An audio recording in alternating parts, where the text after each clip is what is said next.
Hello believe learning institute family members, कैसे हैं आप सब? होप आप सब बढ़िया हैं। मैं सेल्फ रेशमा देवानी। हम लोग कर रहे हैं 12 स्टेट का रिविजन मैराथन, जिसमें हम करंटली पढ़ रहे हैं chapter 6 of OCM social responsibility of business, जिसमें हम दो टॉपिक्स देख चुके हैं। इंट्रोडक्शन ऑफ द चैप्टर देख चुके हैं और social responsibility of business towards consumer देख चुके हैं। आज का टॉपिक है social responsibility of business towards employ. Most important है, इसमें से क्वेश्चन आता ही है, या तो ये शॉर्ट आंसर में दिखेगा या तो जस्टिफाई द फॉलोइंग में पक्का ये क्वेश्चन दिखा था। अच्छे से पढ़िए, अच्छे से सुनिए, इजी सा है, बहुत जनरल टॉपिक है। अब explain the responsibility of business towards employ. एक बिजनेस ऑर्गेनाइजेशन की क्या रिस्पॉन्सिबिलिटी की जो मेरे अंडर लोग काम कर रहे हैं एम्प्लॉयज, उनके लिए मुझे क्या करना चाहिए। जॉब सिक्योरिटी सबसे पहली चीज, तो जो आपके अंडर काम कर रहे हैं उनको डरा धमका के नहीं रखो, अच्छे से नहीं करोगे तो निकाल दोगे आज के आज ही फायर। No, job security. अगर आप एम्प्लॉयज को दिमाग में डर रखोगे तो वो अच्छा परफॉर्म नहीं करेंगे। अगर उनके दिमाग में सिक्योरिटी रहेगी कि हाँ मेरा जॉब नहीं जाएगा, तो वो अच्छा परफॉर्म करता है। Some organisation keep some workers on temporary basis. बहुत सारे लोग ऐसे बोलते हैं हाँ आ जाओ कल से, जब तक चलेगा तब तक रखेंगे जॉब पे। तो ऐसी इनसिक्योर एनवायरनमेंट नहीं होना चाहिए। In order to encourage employees to work with in commitment and dedication, the organisation must frame rules. आपको प्रॉपर रूल्स एंड रेगुलेशन रखने चाहिए कि आप आए हैं तो आपको इतने टाइम तक के तो कम से कम हम काम करने देंगे। एक्सेप्शनल केसेस, आपने चोरी की, कुछ अनएथिकल किया, तो वो बात ही अलग है, बट जनरल टर्म्स में आप अच्छा कर रहे हो, मैं आपको ऐसे कभी भी निकाल दूंगी। अगर मैं ऐसा बोल के रखूंगी तो आप डर में अच्छा परफॉर्म नहीं करेंगे। It will raise their moral interest and loyalty. Simple सी फैक्ट है, जैसे जिनका रिटायरमेंट एज होता है ना, उनका भी नेचर ऐसा होता है। मैं जनरल बात कर रही हूँ, किसी को पर्सनल नहीं जा रही हूँ। जिसको पता रहता है ना अभी मेरा रिटायरमेंट है 2 और 3 महीने में, उनका काम करने का एटीट्यूड ही वैसा रहता है। मैं तो रिटायरमेंट हो रहा है, मेरे को क्या करना है, ठीक है कर लो, नहीं करा तो नहीं करा, बैठ जाएंगे, ऐसा होता है एटीट्यूड। तो आप सोचिए ना कि आप नॉर्मल एम्प्लॉयज को, ये तो रिटायरमेंट की बात है जिसने इतने साल काम कर दिया, जो नॉर्मल काम कर रहे हैं आप उसको डर के अंदर रख रहे हैं कि भाई हाँ ठीक है, बस मैं जैसे आपसे आपकी ऑर्गेनाइजेशन में जॉब लेना है, आप मुझे अपॉइंट तो करें। सर कब तक अपॉइंट करेंगे, मतलब कितने महीने का टर्म है? तो आप बोलोगे ऐसा कोई टर्म वर्म नहीं है, ऐसा कोई एग्रीमेंट नहीं है। हमको लगेगा तो हम 1 महीना भी रखेंगे, हमको लगेगा तो 1 हफ्ता भी रखेंगे, हमको कोई और अच्छा मिल गया तो हम उसको रखेंगे। आप जब मुझे ऐसा बोलोगे तो मैं वर्क कैसा करूँगी? और सेम इसको टर्न द टेबल कीजिए कि अगर आप मुझे ऐसा बोलते हैं कि आप करिए नॉर्मल, हम आपको 11 महीने का पीरियड देते हैं जो नॉर्मल चलता है, 11 महीने प्रोबेशन देते हैं। उसके बाद अगर आपका परफॉर्मेंस कंटिन्यू रहा तो हम आपको रखेंगे, हम एग्रीमेंट भी कर लेते हैं और हम आपको कंटिन्यू करेंगे। तो क्या होता है, अगर आप ऐसा एटीट्यूड रखोगे तो मुझे सेफ्टी सिक्योरिटी रहेगी, मैं भी उस लॉयल्टी से आपके साथ काम करूंगी। तो पहला पॉइंट था जॉब सिक्योरिटी। आप जिस भी एम्प्लॉय को अपॉइंट करें उसको proper rules and regulation and agreement के अंडर अपॉइंट कीजिए। Next, fair remuneration and allowance. Employees का एक्सप्लॉयटेशन नहीं करना है, जिसका जितना बनता है उसको उसके जॉब उसकी मेहनत के हिसाब से पैसा देना है। A commercial organisation must pay adequate, adequate बोला जा रहा है, हाई नहीं बोला जा रहा है, जितनी ज़रूरत वेजेस और सैलरीज। अकाउंट्स के बच्चों आपको फ़र्क पता होगा वेजेस और सैलरीज में क्या फ़र्क होता है। To the employees based on the nature of work and other fringe benefits. ये सब अलग अलग फैंसी नाम है, सिंपल है। वेजेस एंड सैलरी आप जो भी दे रहे हो वो क्या दीजिए, एडिक्वेट दीजिए। और अलाउंसेस भी मिलते हैं। अलाउंसेस क्या होते हैं, जब आप जॉब करते हैं ना तो आपको मेडिकल का पैसा, पेट्रोल का खर्चा, तो ये सब होता है, मेडिकल अलाउंसेस, पेट्रोल कन्वेंसेस, ये सब भी मिलते हैं। वो अलग अलग ऐसी शीट बनती है, इनकम टैक्स वाइज रहती है वो चीज़ें, कि आपकी बेसिक सैलरी है, मेडिकल अलाउंसेस है, कन्वेंसेस है, ये पेट्रोल अलाउंसेस है, ऐसे अलग सी शीट। सबका समअप आपकी सैलरी होती है, बस अगर सपोज आपकी 20,000 सैलरी है, उसको अलग अलग पार्ट्स में डिवाइड किया गया है, तो ये सब आपने प्रॉपर देना चाहिए। The organisation must frame suitable wage plan. Proper wage plan होना चाहिए, सैलरी प्लान, कि हर एम्प्लॉयज़ को उसकी पोजीशन के हिसाब से कितना मिलेगा। तो दो पॉइंट हमने देखा, job security and fair remuneration and allowances. अब इसके बाद है ना, ये 2 पॉइंट बड़े हैं, promotion and career opportunities and worker participation. ठीक है, तो मैं आपको ये 2 पॉइंट आखिरी में पढ़ाती हूँ, पहले मैं ये 3 छोटे पॉइंट्स पढ़ा देती हूँ। Protect health and provide safety major. मैं आप मेरे यहाँ काम करने आ रहे हैं, मेरी बिजनेस ऑर्गेनाइजेशन है, आप मेरे यहाँ काम करने आ रहे हैं एज एन एम्प्लॉय, तो आपकी हेल्थ और सेफ्टी का मुझे बस ऐसा नहीं आ रहा है तो काम करवाओ, पूरा जितना पैसा उसको दे रहे तो वसूलो, उसको अगर तबीयत खराब है तो छुट्टी देना ज़रूरी है। आप जहाँ काम कर रहे हैं वहाँ हेल्थ एंड हाइजीन मुझे प्रॉपर रखनी है, वेंटिलेशन सैनिटेशन फैसिलिटी होना चाहिए, ये सब ज़रूरी है। A commercial organisation is expected to take necessary steps for protecting the health and hygiene of employees. आप अगर काम करने आ रहे हैं और बीमार होकर घर जा रहे हैं तो पैसा और सैलरी तो बीमारी पे ही चली जाएगी। मेरा ये ड्यूटी है एज अ बिजनेस ऑर्गेनाइजेशन कि जिस भी एनवायरनमेंट में आप काम करने आ रहे हैं, मेरी फैक्ट्री में, मेरे ऑफिस में, जहाँ भी, वो आपके लिए सेफ होना चाहिए। हेल्थ एंड हाइजीन का मुझे ध्यान रखना है। प्रॉपर मेंटेनेंस, मशीन पे जब काम होता है, बहुत सारे एक्सीडेंट्स होते हैं मशीन पे जब एम्प्लॉयज़ काम करते हैं, तो बहुत ध्यान रखना चाहिए कि टाइम टू टाइम मशीन को रिपेयर कराना चाहिए। अगर मशीन में कोई खराबी, इलेक्ट्रिक शॉर्ट सर्किट का कोई प्रॉब्लम है तो पहले रिपेयर करवाइए, फिर एम्प्लॉयज़ को, वर्कर्स को वहाँ पे खड़ा कीजिए। आप जिस बिल्डिंग में काम करवा रहे हैं वो बिल्डिंग प्रॉपर होनी चाहिए। पुरानी बंजर बिल्डिंग कभी भी गिर गया कोई भी माला, इतने सारे लोग मर गए, उनको कुछ हो गया, तो ये सब चीज़ें नहीं करना है। पॉल्यूशन कंट्रोल का ध्यान रखना है। Business organisation should provide safety equipments. अगर सपोज आप जैसे कोल माइंस एंड ऑल में काम कर रहे हैं या फैक्ट्री की प्रोडक्शन की मशीनरी पे, तो हमेशा ध्यान देना, अगर आपने कभी विजिट किया हो फैक्ट्री वगैरह, तो एक प्रॉपर कैप पहनाई जाती है। या अगर आप कंस्ट्रक्शन कर रहे हैं, आप रस्तों से भी देखते होंगे, तो हेलमेट पहनाए जाते हैं, ग्लव्स पहनाए जाते हैं, सेफ्टी जैकेट्स पहनाए जाते हैं, शू पहनाए जाते हैं, जैसे सीमेंट एंड ऑल में काम कर रहे हैं, ये सब ज़रूरी है। आप बिजनेस ऑर्गेनाइजेशन ऐसे कि मैं पैसा दे रहा, सैलरी दे रहा, बहुत है, ऐसा नहीं। आप जिनसे काम करा रहे हैं उनकी हेल्थ एंड सेफ्टी की जिम्मेदारी आपकी ही है, क्योंकि वो आपके यहाँ ही आके काम कर रहे हैं। अगर आपकी फैक्ट्री प्लेस, आपकी बिजनेस ऑर्गेनाइजेशन में उसको कुछ हुआ आपके ऑफिस में, तो जिम्मेदार आप होंगे। तो आपको हमेशा ये चीज़ों का ध्यान, पैसा थोड़ा खर्चा होता है बट क्योंकि ये सोशल रिस्पॉन्सिबिलिटी है ना कि लोगों का यूज़ कर रहे हो, वो भी रिसोर्सेज है ना। अगर एम्प्लॉयज़ ही नहीं होंगे तो क्या, अपना पैसा बचाने के लिए आप किसी की सेहत के साथ, किसी की लाइफ के साथ नहीं खेल सकते। तो protect health and safety measures में बस आपको ध्यान रखना है हेल्थ एंड हाइजीन का। बिल्डिंग, फैक्ट्री, मशीनरी, इक्विपमेंट, हर जगह आपका एम्प्लॉय या वर्कर या लेबर सेफ रहे। Next, education and training. हर बार नई नई चीज़ें आती रहती है। जैसे अभी अगर हम बात करें, पहले सीए में, सीए ऑफिस में सेल्स टैक्स चलता था, फिर जीएसटी आया, तो ऐसा कि एम्प्लॉयज़ को निकाल दिया नहीं, उनको बताया कि जीएसटी ऐसा होता है। चेंजेस आते रहते हैं ना, बहुत सारी फील्ड्स होती है। इंजीनियर्स की फील्ड ले लो, दुकानें में ले लो, आजकल गूगल पे, पेटीएम होते, पहले के कैशियर्स को नहीं समझता था, वो बुक पे लिखते थे, आजकल चीज़ें कंप्यूटर लैपटॉप पे होती हैं। बैंक सबसे बेस्ट एग्जाम्पल है। बैंक में जब कंप्यूटर्स का इन्वेंशन हुआ और बैंक में कंप्यूटर्स लगाए गए, अब पुराने एम्प्लॉयज़ को रजिस्टर पे लिखने की आदत थी, पहले रजिस्टर ही लिखे जाते थे बैंक में। तो क्या किया बैंक ने, कंप्यूटर आया तो सारे एम्प्लॉयज़ को निकाल दिया, बोला अब कंप्यूटर जिनको आता है वो नहीं, जॉब से नहीं निकाला, प्रॉपर ट्रेनिंग दी गई, टाइम दिया गया कि आपको कंप्यूटर सीखना है, आप ऐसे ऐसे सीखिए और आप उसको इम्प्लीमेंट करके, क्योंकि employees real resource of the organisation, employees हैं तो आपका बिजनेस चल रहा है ना।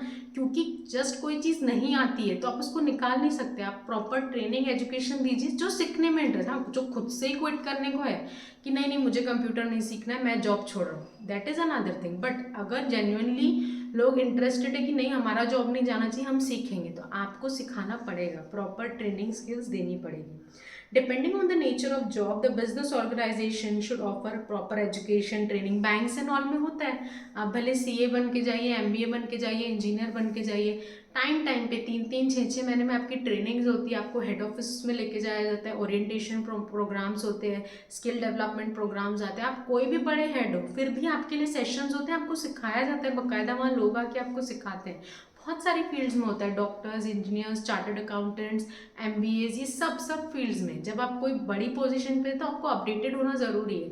दो you are qualified, you are certified, but चीज़ें चेंज होती है ना, ग्लोबलाइज मार्केट है ना, नई नई चीज़ें आएगी तो आपको सीखना पड़ेगा।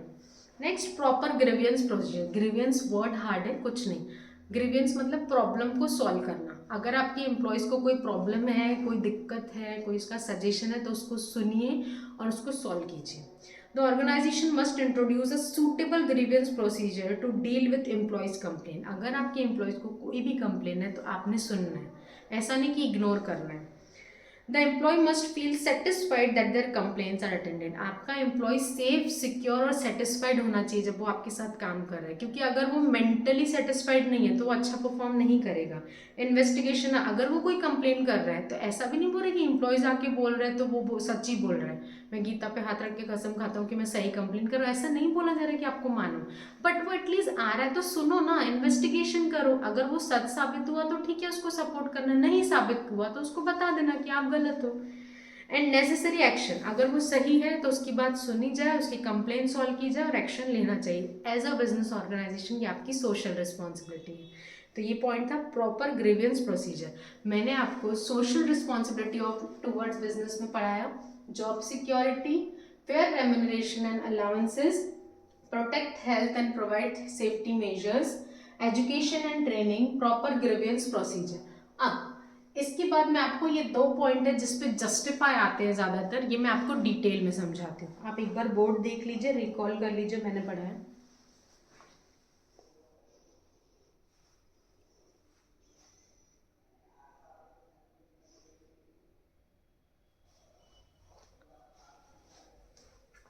चलिए मैं इसी वीडियो में कंटिन्यू कर रही हूँ, थोड़ा सा लेंथी होगा, ये ऑलरेडी 10 मिनट्स का हो गया है। 2 पॉइंट और पढ़ाऊंगी तो 15 मिनट। आप स्पीड बढ़ा के वीडियो देख लीजिए, क्योंकि क्या होता है 2 पार्ट में शायद वीडियो सेकंड पार्ट का फिर छूट ना जाए। मोस्ट इंपॉर्टेंट टॉपिक है, मैं कंटिन्यूशन में ये पढ़ा रही हूँ, प्लीज पूरा वीडियो देखिएगा, क्योंकि लास्ट में मैं इंपॉर्टेंट हेड पॉइंट्स पढ़ा रही हूँ। अब प्रमोशन एंड करियर अपॉर्चुनिटी, इस पे जस्टिफाई पूछता है कैसा, providing career opportunity to employees is the responsibility of business. Yes, ये आपको पूछता है जस्टिफाई में, क्या एम्प्लॉयज को करियर अपॉर्चुनिटीज प्रोवाइड करना ये बिजनेस ऑर्गेनाइजेशन की responsibility? Yes, business organization should offer enough opportunities of promotion to their qualified and talented employees। आपको हमेशा ध्यान रखना है कि आपके एम्प्लॉयज अगर क्वालिफाइड है, कैपेबल है, तो आप उनको प्रमोशन दीजिए, अपॉर्चुनिटी दीजिए। They should give detail information about qualification, skill, experience. आपके यहाँ जब भी कोई काम करने आ रहा है, आप उसको टाइम टू टाइम बताइए कि आप ये टारगेट अचीव करेंगे तो आपका प्रमोशन होगा, आप ये एग्जाम पास कर लीजिए तो आपको ये बड़ी पोजीशन मिल सकती है। बैंक्स एंड ऑल में होता है, आप जॉब करते करते भी एग्जाम्स एंड ऑल देते हैं और आपका क्वालिफिकेशन इंप्रूव होता है, प्रमोशन होता है। This will motivate the workers to work hard. Employees are the human resource of the organisation. अगर आप किसी को टारगेट दोगे, गोल दोगे, तो वो उतनी मेहनत से काम करेगा, और वो ह्यूमन रिसोर्स है ना, आपका एम्प्लॉय जितना क्वालिफाइड, जितना ट्रेंड, आपके लिए अच्छी बात है, तो उसको हमेशा इन्फॉर्मेशन दीजिए। Mutual confident, trust and understanding of employ will bring success. आपके बीच में अंडरस्टैंडिंग और म्यूचुअल ट्रस्ट होना चाहिए। बिजनेस ऑर्गेनाइजेशन ने इन्फॉर्मेशन एम्प्लॉयज को देना चाहिए, एम्प्लॉयज उस हिसाब से परफॉर्म करे, हार्डवर्क करे, तो उसको प्रमोशन एंड ऑल मिलेंगे। तो ये गिव एंड टेक रिलेशन हो जाता है। Business organisation is expected to offer adequate opportunity. जब जब जैसा जैसा जो डिजर्व करते हैं उसको अपॉर्चुनिटी। पॉलिटिक्स नहीं होना चाहिए, बायसनेस नहीं होना चाहिए, भतीजे चाचा मामा को आप प्रमोशन दे रहे हो, नो। जो डिजर्विंग है, जो एग्जाम क्लियर कर रहा है, जो हार्डवर्क कर रहा है, जो सेल्स टारगेट अचीव कर रहा है, आप उसको प्रमोशन एंड ऑल चीजें दीजिए। Business organisation are also expected to give correct, reliable and proper information. आपको प्रॉपर इन्फॉर्मेशन देनी कि आप ये एग्जाम पास करेंगे, ये क्वालिफिकेशन अटेंड करेंगे तो मिलेगा। आपने आधा अधूरा बताया, सामने वाला बेचारा करके आ गया, वो पास या वो क्वालिफाइड या वो ट्रेनिंग, फिर बोलेंगे नहीं नहीं ये ऐसा नहीं था, ये ऐसा था। गलत। पहले कन्वे करते टाइम ही आप सही इन्फॉर्मेशन बताइए। Business organisation should make every possible effort. वो तो खुद से पढ़ेगा, बट बिजनेस ऑर्गेनाइजेशन, जैसे अभी मैं बात कर रही थी, बैंक्स, इंस्टीट्यूशन ने खुद से भी training programmes and all conduct करने चाहिए ताकि आपके एम्प्लॉयज एजुकेटेड एंड ट्रेंड रहे। The organisation should make every effort for all around development.